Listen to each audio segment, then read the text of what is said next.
بسم اللہ الرحمن الرحیم۔ اعوذ باللہ من الشیطان الرجیم، بسم اللہ الرحمن الرحیم۔ عزیز طلبہ کرام، آج ہم اصول الفقہ المظفر حصہ دوم کا سبق نمبر 33 پڑھنے جا رہے ہیں، اور آج انشاءاللہ ہم ایک نئی بحث کا آغاز کر رہے ہیں جو کہ اجزاء کے نام سے معروف ہے۔ جیسا میں نے بیان کیا تھا کہ ہماری گفتگو چونکہ اب غیر مستقلات عقلیہ کے حوالے سے ہے، اور اس میں ہم انشاءاللہ تقریباً 5 طرح کے مختلف مسائل کو بیان کریں گے جن میں ملازمہ عقلیہ جاری ہوتا ہے۔ ان مسائل میں سب سے پہلا مسئلہ اجزاء کے نام سے ہے۔ فرماتے ہیں کہ اصل بحث کو بیان کرنے سے پہلے ہم ایک مقدمہ بیان کرتے ہیں کہ اس مقدمے میں انشاءاللہ ہم 3 طرح کے مطالب کو بیان کریں گے۔ پہلا مطلب یہ ہے کہ لغت اور اصطلاح میں سب سے پہلے ہم دیکھیں گے اجزاء کا معنی کیا ہے۔ لفظ اجزاء جو ہم بول رہے ہیں، اس اجزاء سے ہماری مراد کیا ہے۔ فرماتے ہیں اگر لغت کے اعتبار سے دیکھیں تو لغت میں یہ باب افعال کا مصدر ہے۔ اجزاء یجزئ اجزاء، یعنی باب افعال کا مصدر ہے کہ جس کا معنی کیا ہے، کسی چیز کا دوسری چیز سے قائم مقام ہونا اور اس سے بے نیاز کر دینا، یہ ہے اجزاء کا لغوی معنی۔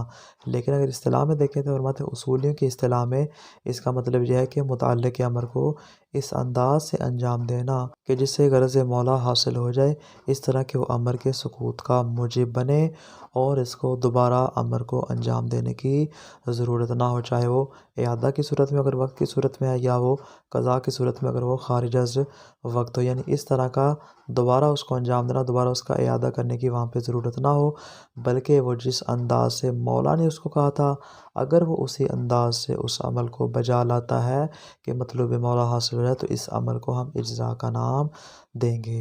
فرماتے پہلا مطلب ہمارا ہو گیا اجزاء کے معنی کے اعتبار سے۔ دوسرا مطلب اس بارے میں کہ ہم نے یہاں پہ جو اجزاء کے بارے میں گفتگو کرنی ہے، ہمارا محل نزاع کیا ہے۔ فرماتے قبل اس کے کہ محل نزاع کی تعیین کریں، ہم بطور مقدمہ 2 طرح کے نکات کو یہاں پر بیان کرتے ہیں۔ پہلا نکتہ کیا ہے کہ احکام شرعیہ کی ہمارے پاس 3 طرح کی قسمیں آتی ہیں۔ ایک حکم واقعی اولی، دوسرا حکم واقعی ثانوی، اور تیسرا ہے حکم ظاہری۔ فرماتے تینوں کے ہم الگ الگ تعریفیں بیان کرتے ہیں۔ حکم واقعی اولی سے مراد کیا ہے؟ فرماتے اس سے مراد وہ والے احکام ہیں جو کہ ذوات کے اوپر ان کے عناوین اولیہ کے اعتبار سے لگایا جائے کہ جس میں اصلاً جہل اور شک کو مد نظر نہ رکھا جائے، اس کو ہم حکم واقعی اولی، یعنی جو اس کا عنوان اولی ہوگا اس پر جو حکم لگے گا اس کو ہم حکم واقعی اولی کا نام دیں گے۔ حکم واقعی ثانوی کیا ہوتا ہے؟ جیسا کہ اس کے نام سے ظاہر ہے، فرماتے کہ اس سے مراد وہ والا حکم ہے جو کہ ذوات پر ان کے عناوین ثانویہ کے اعتبار سے لگایا جائے۔ ثانوی، عنوان ثانویہ سے کیا مراد ہے؟ جیسا کہ اضطرار ہے، جیسا کہ ضرر ہے، جیسا کہ مثال کے طور پہ اس طرح کے جتنے بھی عناوین ہیں، فرماتے ہیں کہ اس طرح کے عناوین میں جو حکم ذوات پر لگایا جائے گا اس کو ہم حکم واقعی ثانوی کا نام دیں گے۔ اور حکم ظاہری کیا ہوتا ہے؟ اس کی تفصیل انشاءاللہ اصول الفقہ 4 میں بھی تفصیل سے آ جائے گی، البتہ بطور اجمال یہاں بیان کر دیتے ہیں کہ حکم ظاہری سے مراد وہ حکم ہے جو جہالت کی صورت میں لاگو ہوتا ہے، کہ جب آپ کے پاس ادلہ اجتہادیہ موجود نہیں ہوتی اس وقت آپ ادلہ فقہیہ کی طرف رجوع کرتے ہیں، جیسا کہ برات و استصحاب وغیرہ، جس کی تفصیل انشاءاللہ کتاب کے آخر میں آ جائے گی۔ فرماتے ہیں کہ ایک مقدمہ ہمارا یہ والا ہوگا کہ جس میں ہم نے کہا کہ 3 طرح کی قسمیں ہمارے سامنے آتی ہیں۔ فرماتے ہیں وہ قسمیں جو ہم نے بیان کر دی ان کو ایک اعتبار سے دیکھیں، اور دوسرے اعتبار سے جو اس مقدمے میں بیان کرنے جا رہے ہیں اس کو دیکھیں۔ فرماتے ہیں مولا کی جانب سے جتنے بھی ہمارے پاس احکام آتے ہیں ان احکام کی کلی طور پر 2 قسمیں ہیں، یا وہ حکم واقعی ہوتا ہے یا وہ حکم ظاہری ہوتا ہے۔ اسی طرح پھر حکم واقعی کی بھی 2 قسمیں ہیں، حکم واقعی اختیاری اولی اور حکم واقعی ثانوی اضطراری۔ یہ 2 طرح کی قسمیں آتی ہیں۔ حکم واقعی کے جو حکم اولی ہوگا اس کو بھی حکم واقعی کا نام دیں گے، جو حکم ثانوی ہوگا ہم اس کو بھی حکم واقعی کا نام دیں گے۔ اب ہمارے سامنے 2 طرح کے مقدمات آ گئے، اب ہم محل نزاع کی تشخیص کرتے ہیں۔ فرماتے ہیں ان 2 مقدموں کی روشنی میں ہم یہ کہتے ہیں کہ اگر مکلف کسی امر کو اس طرح انجام دے جس طرح کہ حضرت شارع نے اس کے لیے بیان کر دیا تھا، تو فرماتے وہ امر اس کے لیے مجزی اور کافی شمار ہوگا۔ چونکہ ہم اجزاء کے والے سے گفتگو کر رہے ہیں، اسی لفظ مجزی استعمال کیا، یعنی جس انداز سے شارع نے اسے کہا تھا اس نے اسی انداز میں کر دیا، تو فرماتے عمل مجزی شمار ہوگا۔ اب اس میں فرق نہیں ہے، چاہے جو امر وہ بجا لایا، چاہے امر اختیاری ہو یا امر اضطراری ہو یا امر ظاہری، اور 3 قسمیں جو ہم نے یہ بھی بیان کی اور پہلے بھی بیان کی. فرماتے ہیں ان میں سے کوئی بھی ہو اس سے فرق نہیں پڑتا. اگر شارع کو امر اختیاری چاہیے تھا، آپ نے امر اختیاری کر دیا تو مجزی ہوگا. شارع کو امر اختیاری کے نہ ہونے کی صورت میں اس نے امر اضطراری کو آپ کے اوپر لاگو کیا، آپ نے اس انداز میں کر لیا، یہ بھی مجزی شمار ہوگا. اسی طرح اگر آپ کو علم نہیں تھا اور شارع نے آپ کے اوپر امر ظاہری لاگو کر دیا، اگر آپ نے اس کو بجا لائے تو فرماتے ہیں یہ آپ کے لیے مجزی شمار ہوگا. فرماتے ہیں نیز اسے اعادہ یا قضا کی ضرورت بھی نہیں ہوگی. جب انشاءاللہ آگے بات کریں گے اس میں تفصیل آ جائے گی کہ اعادہ اور قضا سے ہماری مراد کیا ہے اور کس انداز سے اس کا حکم ہم بیان کریں گے. فرماتے ہیں کہ یہ صورت ہماری مورد بحث نہیں ہے کہ جہاں پہ امر مجزی شمار ہو وہاں پہ اسے اعادہ یا قضا کی ضرورت نہیں ہوتی. فرماتے ہیں محل اختلاف کیا ہے اور جو ہمارا مورد نزاع ہے وہ کیا ہے محل باز. فرماتے ہیں وہ یہ ہے کہ اگر مکلف کسی وجہ سے امر واقعی اولی کو انجام نہیں دیتا بلکہ امر ثانوی کو انجام دیتا ہے، یہ مثال کے طور پہ اضطرار آ گیا یا ضرر آ گیا یا کوئی بھی ایسا مسئلہ آ جائے کہ جس کی وجہ سے وہ امر واقعی اولی کو انجام نہیں دیتا بلکہ اسی جگہ پہ امر واقعی ثانوی کو انجام دیتا ہے. فرماتے اس نے امر ثانوی کو انجام دے دیا. اب امر ثانوی کو انجام دینے کے بعد اگر دوبارہ سے امر اولی کو انجام دینا ممکن ہو گیا تو کیا اسے دوبارہ انجام دے گا یا وہی پہلے والا امر ثانوی اس کے لیے کافی ہوگا. اس اجزاء کی بحث میں یہ ہمارا محل نظر ہے جس کے بارے میں ہم انشاءاللہ گفتگو کریں گے. اسی طرح ایک اور بھی فرماتے ہیں یہ بھی ہمارے مورد بحث میں شامل ہو جائے گا کہ اگر مکلف کسی امر ظاہری کو جہالت کی وجہ سے انجام دے دیتا ہے، مولا نے کہا برات جاری کرو اس نے کر دی، مولا نے کہا استصحاب جاری کرو اس نے استصحاب جاری کر دیا. اب فرماتے ہیں کہ بعد میں اس کے برخلاف ظاہر ہو جاتا ہے تو سوال یہ ہے کہ کیا اس امر کو دوبارہ انجام دینا ضروری ہے یا وہی پہلے والا جو امر ظاہر اس نے انجام دیا تھا یہی اس کے لیے کافی شمار ہوگا. یہ ہمارا محل بحث ہے. المسئلۃ الاولی الاجزاء، پہلا مسئلہ اجزاء کے بارے میں ہے. فرماتے تفسیر ہم بطور مقدمہ پہلے بیان کریں گے، اس کے بعد انشاءاللہ ہم پھر اصل بحث میں وارد ہوں گے. فرماتے لا شک فی ان المکلف اذا فعل بما امر به مولاه علی الوجہ المطلوب. فرماتے اس میں کوئی شک نہیں کہ اگر مکلف نے کسی فعل کو اسی طرح انجام دیا جس طرح کہ اس کے مولا نے اس کو حکم دیا تھا، علی الوجہ المطلوب اسی انداز سے اس نے انجام دیا جیسا کہ اس کے مولا کو چاہیے تھا. اب یہ آگے جملہ معترضہ ہے، اس میں کیا کہتے ہیں اے عطا بالمطلوب، مکلف نے مطلوب کو انجام دیا علی طبق ما امر به اسی انداز میں جس طرح کہ مولا کی طرف سے حکم آیا تھا، جامعا لجمیع ما هو معتبر فیہ من الاجزاء او الشرائط شرعیتا او عقلیہ. فرماتے ان تمام شرائط کو جامع کرتے ہوئے، ان تمام شرائط پر عمل کرتے ہوئے جو کہ اس میں معتبر تھی، چاہے وہ اس کے اجزاء چاہے وہ شارع کی جانب سے بیان کردہ شرائط ہوں. اب اس میں فرق نہیں ہے چاہے وہ شرائط شرعیہ ہوں یا شرائط عقلیہ، نے شارع نے اس کو معتبر قرار دیا ہو یا پھر ہماری عقل نے اس کو ہمارے اوپر واجب قرار دیا ہو. فرماتے ان تمام کے تمام اجزاء اور تمام کے تمام شرائط کو جامع کرتے ہوئے اگر اس کے مطابق آپ نے کوئی فعل انجام دے دیا تو فرماتے فإن هذا الفعل منه يعتبر امتثالا لنفس ذلك الامر. فرماتے یہ جو اس انداز سے جو مکلف نے فعل انجام دیا ہے یہ مولا کے نزدیک اس امر کے لیے امتثال شمار ہوگا. اس کو کہا جائے گا کہ اس نے امر مولا کا امتثال کر دیا ہے، جیسے مولا کو چاہیے تھا اس نے اسی انداز میں امر کو انجام دے دیا ہے. یہ امر جو امتثال ہو رہا ہے اسی کو ہم اجزاء کا نام دیتے ہیں. اب اس میں فرق نہیں ہے سواء کان الامر اختیارا واقعیہ او اضطراریہ او ظاہریہ. فرماتے اس میں فرق نہیں چاہے وہ امر اختیاری واقعی ہو یا امر اضطراری واقعی ہو یا امر ظاہری. فرماتے اس میں فرق نہیں ہے، یہ تمام کے تمام صورتوں کو شامل ہے. جیسے مولا نے حکم دیا تھا اگر اس نے ویسے کر دیا فرماتے امتثال شمار ہوگا، یہ اس کے لیے کافی شمار ہوگا.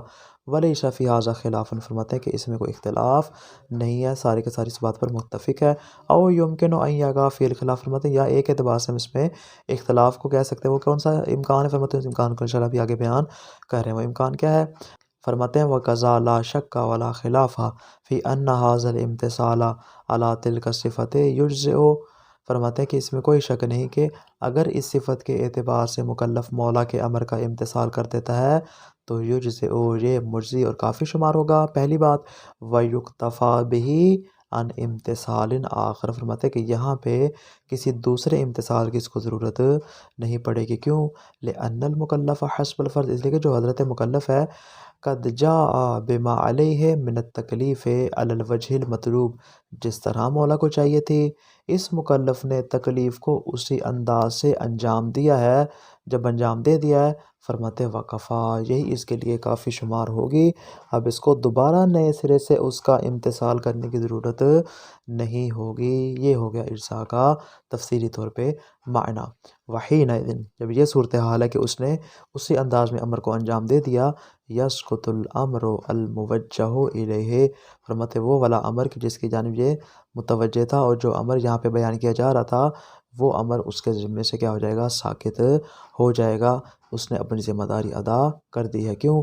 لأنہ قد حصل بالفعل ما دعا الیہ وانتہا آمدہ، اس لیے کہ جس فعل کی جانب مولا نے اس کو بلایا تھا، پکارا تھا، دعوت دی تھی، اس نے اس فعل کو اسی انداز میں انجام دے دیا ہے، وانتہا آمدہ، اور اس کا وقت جو ہے اختتام تک پہنچ چکا ہے، تو پاس اس کے ذمے سے کیا ہو جائے گا؟ یہ ساقط ہو جائے گا۔ وَيَسْتَحِيلُ أَن يَبْقَى بَعْدَ حُصُولِ غَرْضِهِ وَمَا كَانَ قَدْ دَعَا إِلَيْهِ، فرماتے یہاں پہ محال ہے کہ مولا کی غرض حاصل ہو جانے کے بعد ان یبقا، یہ والا امر ابھی بھی اسی حال میں باقی رہے، وما کان قد دعا الیہ، کہ جس کی جانب مولا نے اس کو بلایا تھا، کہ جس کے انجام دہی پر اس کو حکم دیا تھا۔ فرماتا ہے مولا کی اب غرض چونکہ حاصل ہو چکی ہے، فرماتے ہیں کہ غرض حاصل ہونے کے بعد اب اگر اس کے ذمے یہ فعل دوبارہ باقی رہ جاتا ہے، فرماتے ہیں یستحیل، یہ محال ہے۔ کیوں محال ہے؟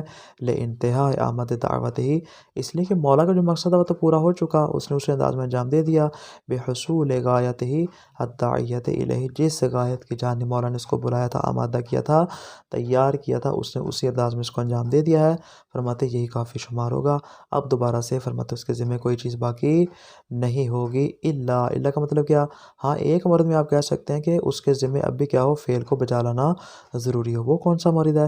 فرماتے اذا جوزنا المحال، جب فرماتے ہم کسی محال امر کو جائز قرار دیتے ہیں۔ محال امر کیا ہے؟ مثال کے طور پہ وہو حصول المعلول بلا علت، بغیر کسی علت کے معلول کا حاصل ہونا۔ آپ بھی جانتے ہیں کہ بغیر علت کے کبھی بھی معلول حاصل ہو نہیں سکتا، علت و معلول ہر حال میں ایک دوسرے کے ساتھ لازم و ملزوم شمار ہوتے ہیں۔ پس فرماتے ہیں کہ جس طرح یہ محال ہے، اسی انداز میں فرماتے ہیں تکلیف کو بجا لانے کے بعد اب اس کے ذمے کچھ باقی رہ جائے، یہ بھی کیا ہوگا؟ محال شمار ہوگا۔ آگے فرماتے ہیں وَإِنَّ مَوَاقِعَ الْخِلَافِ، فرماتے ہیں یہاں تک تو کوئی مسئلہ نہیں ہے، یہاں تک تو سب کہتے ہیں کہ جی ہاں یہ امتثال شمار ہوگا، اس کو ہم مجزی قرار دیں گے۔ فرماتے ہیں وَإِنَّ مَوَاقِعَ الْخِلَافُ أَوْ يُمْكِنُ أَن يَقَعَ، فرماتے ہیں یہاں پہ اختلاف واقع ہوتا ہے، یا ہم کہہ سکتے ہیں کہ ممکن ہے کہ یہاں پہ کسی کو اعتراض ہو، کسی کو اختلاف ہو، فی مسئلۃ الاجزاء، اجزاء کے باب میں، کس مورد میں؟ فی ما اذا کان ہناک امران، جب یہاں پہ ہمارے پاس دو طرح کے امر ہو، کون کون سے؟ امر اولی واقعی، ایک امر اولی واقعی کہ لم یمتثلہ المکلف، کہ جس کو مکلف نے انجام نہیں دیا، مولا نے اس کو حکم دیا لیکن اس نے انجام نہیں دیا۔ کیوں انجام نہیں دیا؟ دو صورتیں ہیں، اما لتعذرہ علیہ، یا تو اس کے لیے اس کو انجام دینا ممکن نہیں تھا، او لجہلہ بہ، یا اس کو اصلاً یہ امر واقعی معلوم ہی نہیں تھا، یا امر واقعی معلوم نہیں تھا، یا اس پر عمل کرنا اس کے لیے ممکن نہیں تھا۔ فرماتے ہیں وا امر ثانوی، اب اس کے سامنے آگے امر اولی کی جگہ امر ثانوی آ گیا، اس میں دو صورتیں ہیں، اما اضطراری، یا وہ امر ثانوی اضطراری ہوگا، لیکن کس صورت میں؟ فی صورت تعذر الاول، جب امر واقعی پر عمل کرنا اصلاً اس کے لیے ممکن نہ ہو، تعذر کی صورت میں، محال ہونے کی صورت میں، کسی مجبوری کی صورت میں۔ اب فرماتے ہیں کہ یہ جو امر ثانوی آئے گا وہ امر اضطراری کی صورت میں ہوگا، و اما ظاہر فی صورت الجہل بالاول، اور اگر امر واقعی سے جاہل ہوگا تو اس صورت میں کیا ہوگا؟ اس کے اوپر امر ظاہری آ جائے گا، جیسا کہ ہم نے پہلے بیان کر دیا ہے۔ فرماتے فَإِنَّهُ إِذَا امْتَثَلَ الْمُكَلَّفُ هَذَا الْأَمْرَ الثَّانِوِيَّ الْاضْطِرَارِيَّ أَوِ الظَّاهِرِيَّ، فرماتے ہیں اگر امر اولی واقعی نہ ہونے کی صورت میں یہ مکلف امر ثانوی اضطراری کو یا امر ظاہری کو انجام دے دیتا ہے، ثم زال العذر والاضطرار، فرماتے پھر عذر اور اس کا اضطرار زائل ہو جائے، او زال الجہل، یا اس کی جہالت ختم ہو جائے، وانکشف الواقع، اور کیا ہے؟ حقیقت اس کے اوپر منکشف ہو جائے، اس کو حکم واقعی کا پتہ چل جائے کہ اس کے اوپر عمل کرنا اس کے لیے ممکن ہو۔ فرماتے صح الخلاف فی کفایت ما اتا بہ امتثال الامر الثانی عن امتثال الامر الاول، فرماتے کہ یہاں پہ اختلاف واقع ہوگا کس بات میں کہ آیا یہ والا امر کافی شمار ہوگا کہ جو اس نے امر اول کی بجائے امر ثانی انجام دیا تھا، یعنی امر واقعی کی جگہ پر یہ جو اس نے امر ثانوی اضطراری یا امر ظاہری انجام دیا تھا، آیا یہ کافی شمار ہوگا یا کافی شمار نہیں ہوگا؟ فرماتے یہاں پہ اختلاف کرنا صحیح ہے، و اجزائی عطف ہوگا کفایہ پہ، یعنی اور اختلاف کرنا صحیح ہے کس میں؟ فی اجزائی انہو، اس کے امر ثانوی کے امر اولی سے مجزی ہونے کے بارے میں اختلاف صحیح ہوگا کس صورت میں؟ اعادتاً فی الوقت و قضاء فی خارج، اگر تو وقت کے اندر اعادہ کی بات کریں یا ہم خارج وقت قضا کی بات کریں، جیسے کہ انشاءاللہ اس کی تفصیل آگے آ جائے گی جب یہ صورتحال ہے۔ فرماتے وَلِأَجْلِ هَذَا عَقَّدْتُ هَذِهِ الْمَسْأَلَةَ مسئلۃ الاجزاء، فرماتے اسی بنا پر ہم نے یہ مسئلہ ترتیب دیا کہ جس کو ہم نے مسئلہ اجزاء کا نام دیا، چونکہ اس میں ہمارا مورد بحث یہی والا ہے کہ جہاں پہ آپ امر ثانوی کو انجام دیتے ہیں پھر امر اولی پر عمل کرنا ممکن ہوتا ہے، تو آیا امر اولی پر عمل دوبارہ کیا جائے گا اعادہ یا قضا کی صورت میں، یا امر ثانوی کافی شمار ہوگا؟ فرماتے یہ ہمارا مورد بحث ہے۔ تو خلاصہ کیا ہوا آج کے درس کا؟ اجزاء باب افعال کا مصدر ہے کہ جس کا معنی کسی چیز سے قائم مقام ہونا اور اسے بے نیاز کر دینا ہے۔ اجزاء کا اصطلاحی معنی یہ ہے کہ متعلق امر کو اس طرح بجا لانا کہ جس طرح مطلوب مولا تھا، یہ امتثال اس طرح ہو کہ یہ موجب سکوت بھی شمار ہو اور اس مقام پر قضا یا اعادہ کی بھی ضرورت نہ ہو۔ شارح کی طرف سے جتنے بھی صادر ہونے والے احکام ہیں ان کی دو قسمیں، حکم واقعی اور حکم ظاہری۔ حکم واقعی کی بھی دو قسمیں، امر اختیاری اولی اور امر اضطراری ثانوی۔ فرماتے اگر تو امر مولا کو مطلوب کے مطابق انجام دیا جائے تو یہ مجزی شمار ہوتا ہے، اس میں کوئی بحث نہیں ہے۔ بحث ہماری کس بارے میں ہے کہ اگر اضطرار یا جہل کی وجہ سے حکم ثانوی یا حکم ظاہری کو انجام دیا جائے اور بعد میں امر واقعی کو انجام دینا اس کے لیے ممکن ہو جائے تو کیا امر اولی کو دوبارہ انجام دیا جائے گا قضا یا اعادہ کی صورت میں، یا وہی پہلے والا عمل کافی اور مجزی شمار ہوگا؟ چونکہ ہماری بات مجزی اور اس کے اجزاء میں ہے، اس اعتبار سے ہم اس بحث کو مسئلہ اجزاء کا نام دیتے ہیں۔ والسلام علیکم ورحمۃ اللہ وبرکاتہ۔